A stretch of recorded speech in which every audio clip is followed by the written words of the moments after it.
Assalamualaikum warahmatullahi wabarakatuh. Jumpa lagi bersama saya Faisal Hamid dan saya Muhammad Minwanul Nibulin Mahamid. Kami sudah berada di Taman Lalu Lintas Bantaran Madiun. Kami akan menyusuri tempat bersejarah di sekitar sini. Tempat manakah itu? Tonton video ini sampai habis.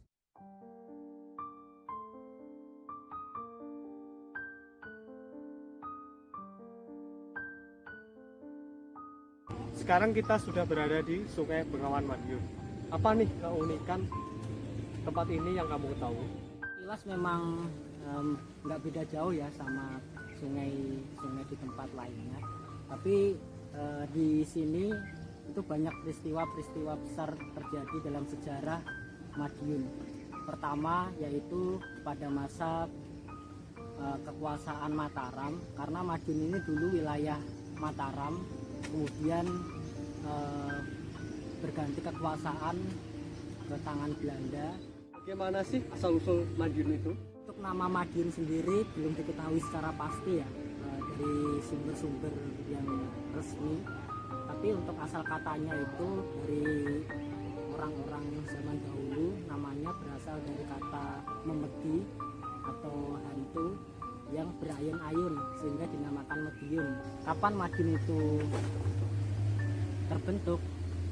Ya sebenarnya sudah sejak masa kekuasaan Mataram, kerajaan Islam yang menyebarkan ajarannya di wilayah Madiun.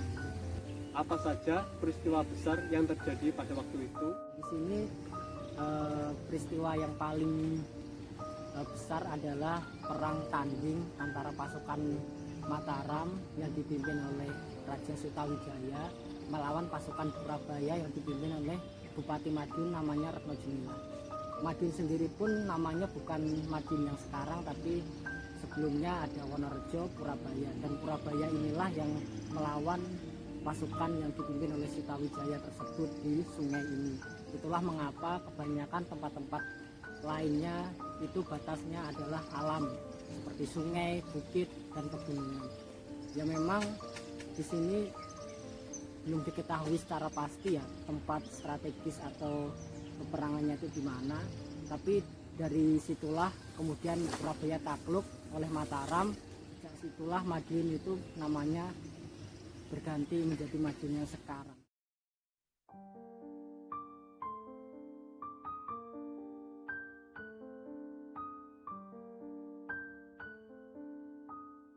Selanjutnya ada keunikan apa lagi di sini?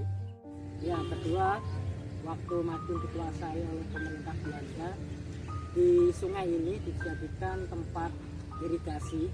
Jadi waktu pelaksanaan tanam paksa itu sungai-sungai yang ada di wilayah jajahan Belanda termasuk di Madiun itu dibuat bendungan untuk mengairi sawah-sawah yang ada di sekitarnya. Komoditi utama Belanda yang diprioritaskan waktu itu ada 3 ya. Pertama tebu, kedua kopi, dan ketiga teh. Itulah mengapa tempat-tempat tersebut perlu air yang cukup agar tanahnya subur sehingga bisa ditanami. Berarti banyak ya jejak Belanda di tempat ini? Betul, karena sungai ini menjadi sumber mata air utama dalam proses tanam paksa, ya jadi memanfaatkan hasil alam.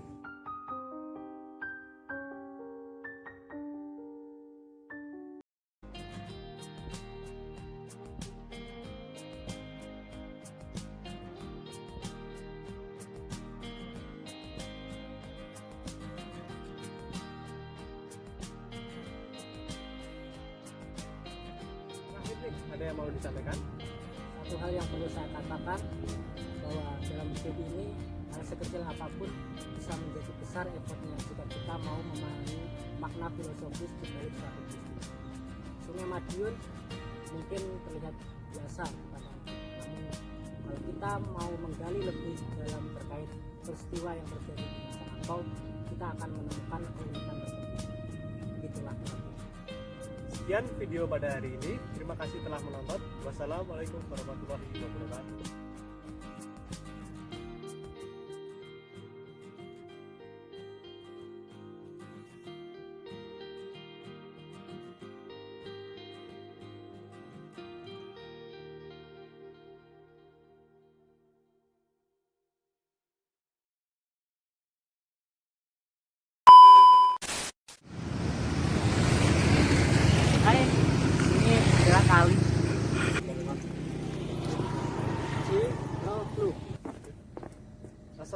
warahmatullahi Saya wabarakatuh. tak aku rong siap ya.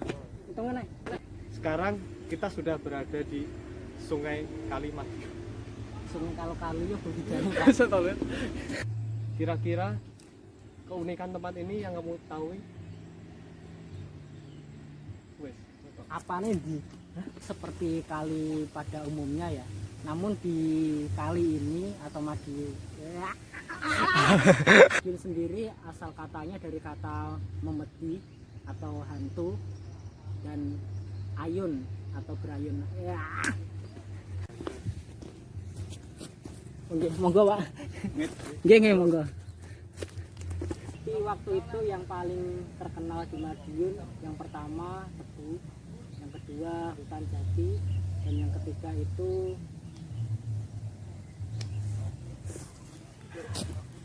Bali. Ini cukup banyak ya jejak kolonial kolonial. Belanda di tempat ini. Wassalamualaikum warahmatullahi wabarakatuh. Nah, langsung